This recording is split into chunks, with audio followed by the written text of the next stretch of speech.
Milyong-milyong Pinoy ang nagtatrabaho sa ibang bansa. May seaman, may teacher, may kasambahay at construction worker. Pero ang isa nating kababayang Pinay sa Japan, farmer. Bakit nga kaya doon na naisipang magsaka ni Inday Abel Bisaya?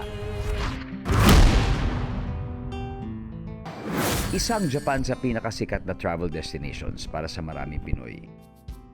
Mapa-ordinaryong tao o celebrity, ito ang pinipiling lugar para magbakasyon. But as we all know, hindi lahat ng Pinoy na pumupunta sa Japan, bakasyon ang pakay. Pero recently, may nakilala kaming masipag na Pinay na 7 days a week kung magtrabaho. Factory worker na, magsasaka pa. Siya si Annabel Banday Seo. Mas kilala siya online sa kanyang alias na Inday Abel Bisaya. Hello ka-amazing! Ako ang probinsyanang Pinay sa Japan. Welcome sa aming farm. Si Inday Abel naman ay residente ng Shimane Prefecture, isang probinsya sa Honshu Island. Ako ay Bisaya, galing sa Davao City ng Mindanao. Late 90s na ako nakapag-Japan. Yung mga pupunta dito sa Japan noon, ang tinatawag naman sa amin ay ang mga cultural entertainer. Pero late 1990s nang makilala niya ang kanyang future husband na si Suji Seo na kung tawagin niya ay Dana. Hi. Nagkakilala kami ni Dana sa tinatrabahoan kong Umisek kung saan ako nagtatrabaho bilang isang solo singer noong kapanahonan na yon. Masasabi ko na siya na yung tao na binigay sa akin ng Panginoon.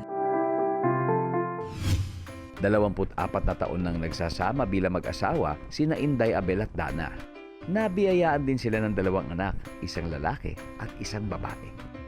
Japanese ang kultura nila. Ang salita naman nila, pure Japanese, pero pag nasa bahay kami, meron kaming halong English. Susunod, sisilipin natin ang buhay ni Inday Abel bilang reyna ng palayan sa Japan. Abangan. Katulad ng ibang OFW, hindi naging madali para kay Inday Abel Bisaya na iwan ang kanyang mga mahal sa buhay sa Pilipinas para magtrabaho sa Japan. Pero nagbagong lahat ng makilala niya ang taong makakasama niya habang buhay. Meron din kaming mga kanya-kanyang trabaho. Si Dana naman ay nagtatrabaho sa machinery company. Ako naman, nagtatrabaho ako sa isang processing food. Bilang factory worker, pumapasok ako ng Lunes hanggang Biyernes at pag Sabado at Linggo naman, ayan nakatutok tayo sa pangtrabahong bukid. Ang maganda rito, pag-aari nila ng asawang si Suzy Dana Seo ang 4 na ektaryang lupaing sinasaka nila.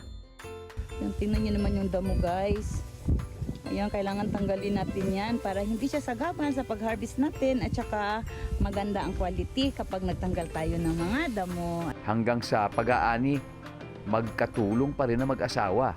Bukod sa palay, na-enjoy din ng mag-asawa ang pagtatanim ng gabi o taro, pati na rin ng black beans. Ito yung banding namin pag Sabado, pag weekend. Ayan, nagde-date naman kami dito. Okay, ayan ka-farmer. Ito po yung na-harvest natin ngayon. May 6 na container tayong nakukuha.